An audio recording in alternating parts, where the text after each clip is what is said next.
a service pack for year end, or possibly, was recently upgraded from a prior version of GP.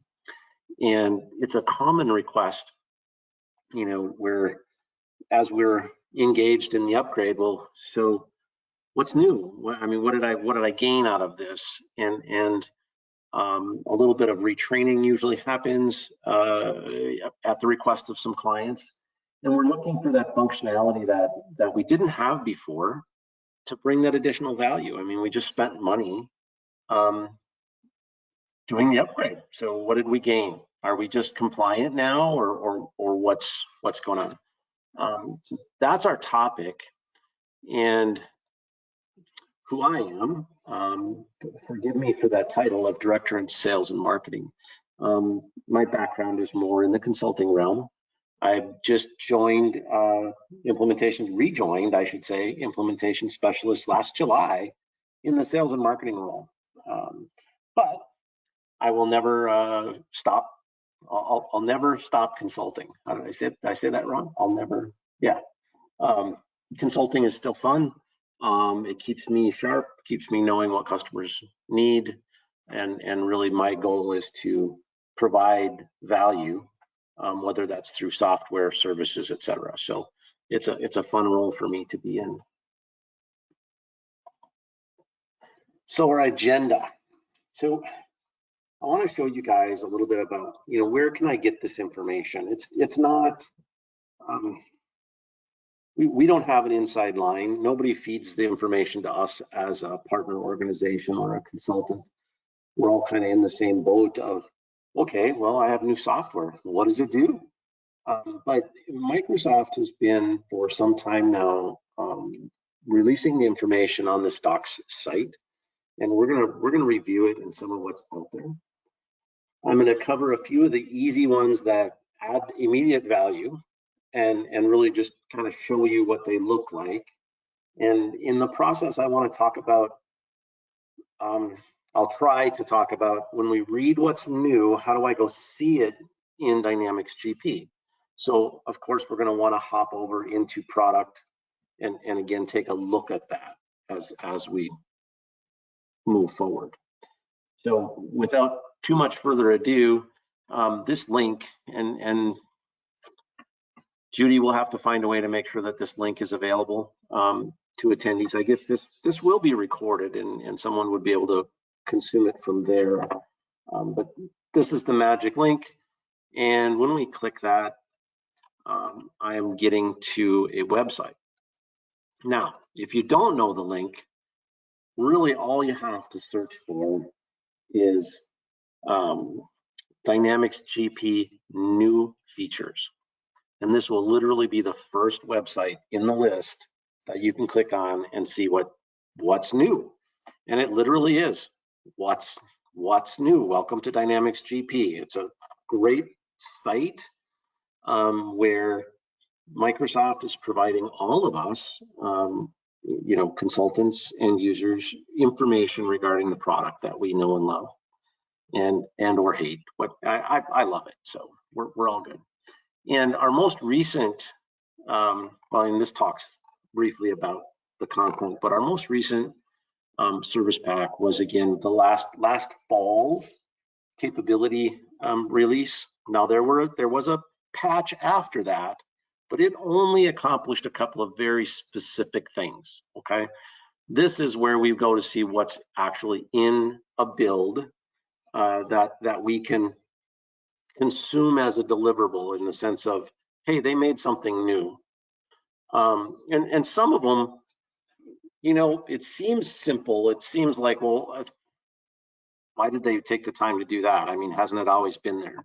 And kind of like this very first one, when we talk about ease of use in the system. So Microsoft takes a lot of feedback from us as users, and that's how they decide what they're going to enhance within the product as the next release rolls around.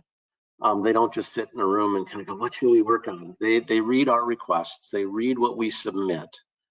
That's actually another link I should try to get published somewhere, is where to go to give them those ideas. Okay, And I think under our customer requests, I might have a link there we can review. So I'll try to remember to get back to that. But just in general, ease of use. So scroll through account segments. Oh, what the heck does that mean? And you kind of like, okay, that sounds kind of simple. What does it mean? So I'm going to open up GP real quick here, and we're going to look at our account segment setup window. And I apologize, I have a shortcut to it. But what they did, I drug it between windows. They added the radio buttons to be able to browse back and forth. I'm going to close that and reopen it real quick. Judy, we might have to launch into a different window here. Hang on. I'm going to close GP and reopen it. No worries. Yeah, it just, when you can't see your whole window and when we drag between monitors, I don't know if anyone else has ever experienced that, but it can really destroy how our windows are presented in GP. So I'm going to pop GP back open so we have that available.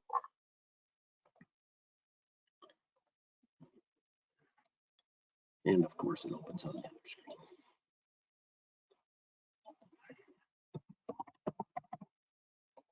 We might actually have to change screens.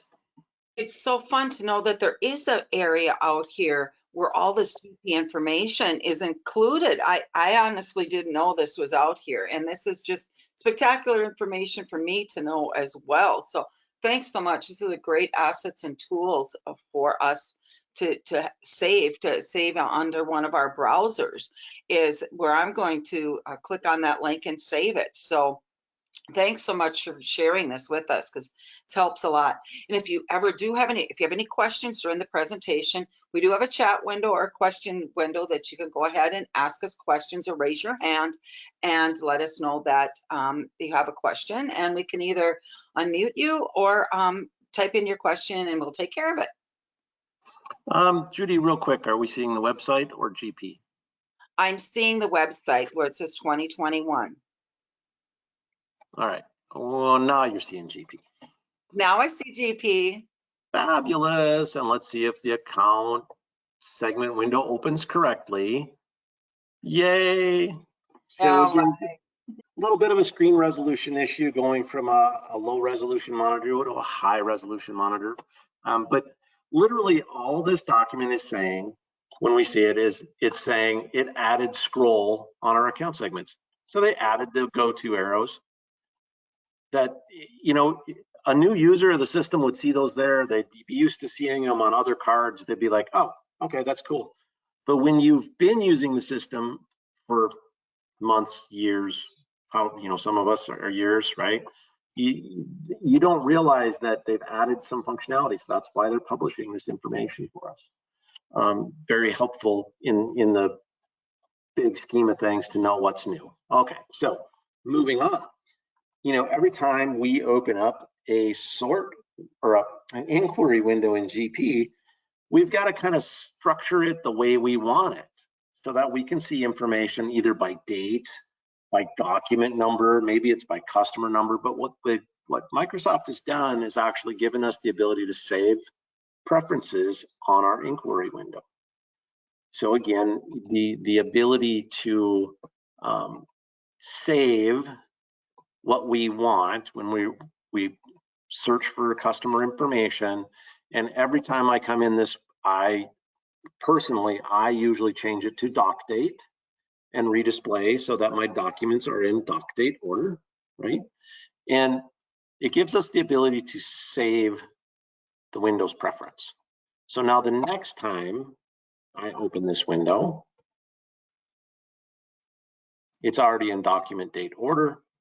And again, when I pick that customer, I don't have to do those 2 extra steps. It's already sorted. It's already been taken care of. So very helpful in the sense of saving some steps. Okay, so that was that one. And let's just roll down a little more. So again, great website, tells us all kinds of interesting things. Sales order inquiry go-tos. So I first read this and I thought, Really? So what does that gain me? But the magic here is usually we use that inquiry window to find, again, historical documents, okay? And then when we used to click on the GoTo, it would just take us to the next inquiry window. We couldn't actually interact with the document. But they've added that we can actually go to sales transaction entry from a unposted or a work document. So we can actually go continue to work on that document. So it gives us one more way to find a record that we need to go interact with. So super helpful. Again, that's something that if you guys get out on the website and you read, it actually tells you where to find it. And again, it is going to continue to maintain your user preferences, etc. So super helpful information. And here we talk a little bit about, what were the updates that came directly from a customer request. So the ability to update an account description from the mass modify window. So when we're in the old window for mass modifying a chart of accounts, we could create a new grouping of accounts. We could change them all to P&L, change them all to balance sheet. We could do a lot of mass modify functionality, but we couldn't necessarily force that account description in. They've given us the ability to update descriptions. So maybe we've got a balance sheet account that's across many departments and we want it to have a common description. We can now update all of those through that mass modify window. All in one view. So a lot of people like the all in one view, but we're very frustrated that every time they logged in, they'd have to reconfigure that window to be able to see the information the way they wanted to see it. Okay, and if you're not familiar, the all-in-one view is peppered all over in GP, whether that's in the sales modules, etc. So if we look at, let's open up a customer. And we have the all-in-one view link up here. A lot of people have abandoned it and aren't utilizing it because every time they go there, they have to reconfigure the filters, et cetera, to make sure that it's pulling information within the date range for that customer, and that they're linking correctly between all the documents. But why this window is valuable, again, is when we have a cash receipt and you want to know what it relates to, when I click on it, the related document is also available. Okay, so it gives us, again, another way to see our information in one place. It has a great link to get right back to that actual document, right? See what it was applied to. All of that information is at our fingertips here. And now, if I configure this with specific filters, whatever that filter might happen to be, only look at open, it's going to memorize these. So next time I come in, that information is going to be available to me. And another one I want to make sure I get to, so we're going to go back to our website. Copy paste payroll transactions from Excel. Over the years, I've wished for this many times. So, often we would have to write an integration to bring transactions from another timekeeping system into GP so that we didn't have to key all of our time entry in order to run a payroll. Well, we now have the ability to copy from Excel and paste into the transaction entry window. And the core behind that is really a very simple, structured Excel worksheet. I need to, of course, to know some specific information when I'm going to make that copy paste function work. I need an employee ID. What is the type of transaction? Notice it could be a pay code or a deduction or a benefit if we have those set up as transaction required. What the code actually is, our amount. But notice I skipped pay rate. I skipped department and position on these bottom two, okay? And when I want to enter that information into GP, I just copy the information. And again, it's positional. It doesn't matter what our headers are, but they do need to be in this order. And I'm going to copy that information. Let's hop back into GP. We'll go to our HR payroll module. And let's look at our transaction entry window. We'll just do a brand new one. Brand new batch, add that batch. And when I click in the grid, I now have a paste button. And when I click paste, I now have transactions. So, you know, if nothing else out of your day, if you do payroll and you attended this, I hope that pays for your time with me over your lunch hour.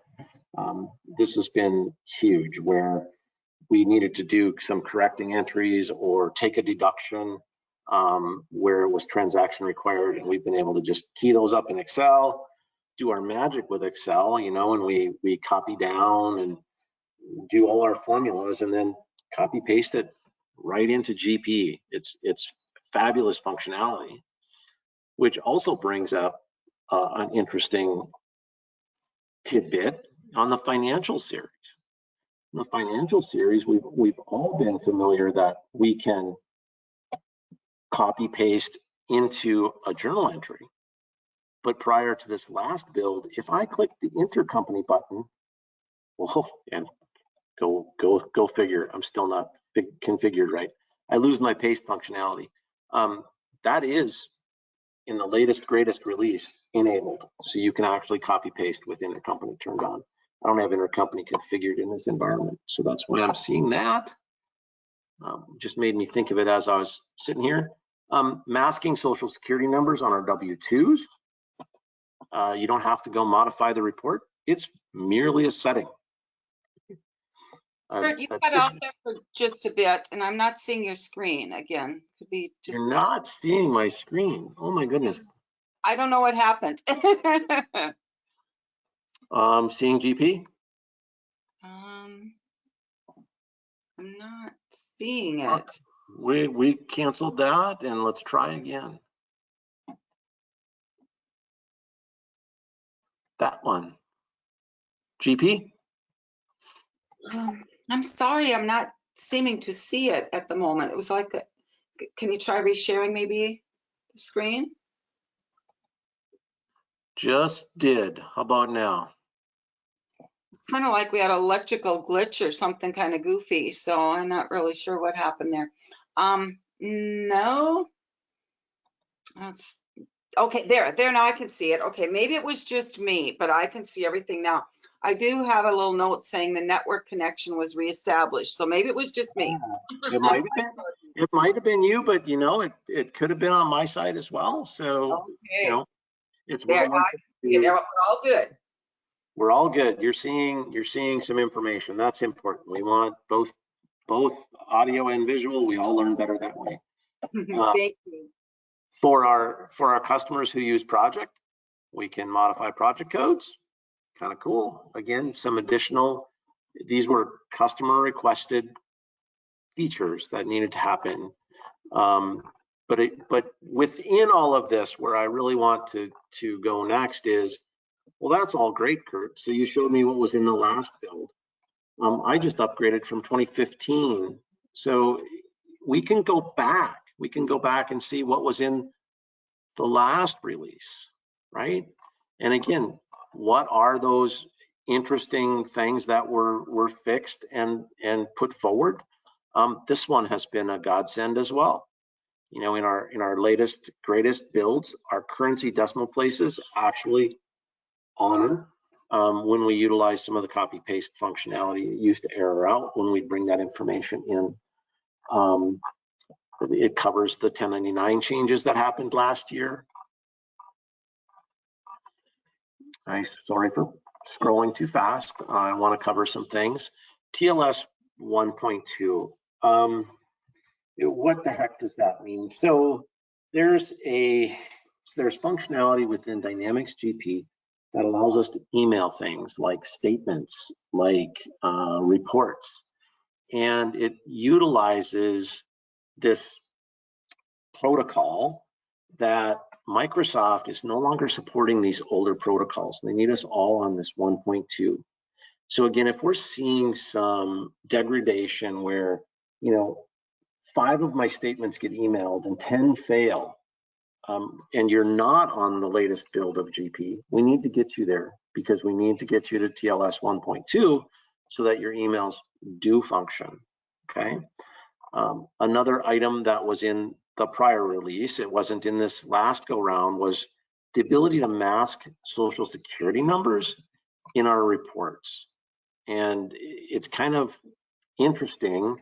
I've mentioned the one on W-2s, and we'll see if I can remember where this is at, but tools, setup, and I believe it's HR. I want preferences. Human resources preferences. Come on. System. Sorry. See, even when we know where we want to go, we forget. But don't get frustrated. Human resources preferences, and rather than having a consultant modify all of your reports, hide social security numbers, that's what we used to have to do. Now we merely come in here, click the SSN mask, and on each report that we want to hide that social security number, we just go ahead and mark them. And it's saving everyone time and money in the big sense of, the reports where we can just mark all that social security number as masked. We're not exposing our employees' information unwantedly. So again, we're going to circle back just briefly. I'm going to go back and just in case, right, someone can jot down rapidly, I believe docs.microsoft.com, Dynamics GP will get you where you want to go. Again, and then being able to utilize that website to review all of the great information, and they're going all the way back to 2015. What has changed over the course of multiple deployments. But this is where we get our information. We wanted to share that with all of you so you knew where to go to learn more after that service pack does get applied. And Judy, I would say let's leave a couple minutes here in case somebody wants to ask a question and anything along those lines. Oh, sounds great. This is just great information. I didn't know that feature was in there to block the social security numbers. That's huge. I mean, I personally don't want my number shared on documents that just happen to be somewhere in the office, or that are shared to the government or whatever we need to share our documents with. So it's nice when that number does not need to be exposed, that it can be clicked, that button can be clicked on. I love that. So thanks so much. Any questions that that you have out there in the community, because this is just a great plethora of information here today, Kurt. I appreciate it so much. So I don't see any questions at this moment, but thank you so much, Kurt. And I look forward to our next week with the POP doc, and encourage everyone to go ahead and sign up and register for that webinar next week. Awesome. Well, I look forward to being the presenter on that one as well. Thank you. Have a great day. Thank you. Thanks everyone for attending. Bye now.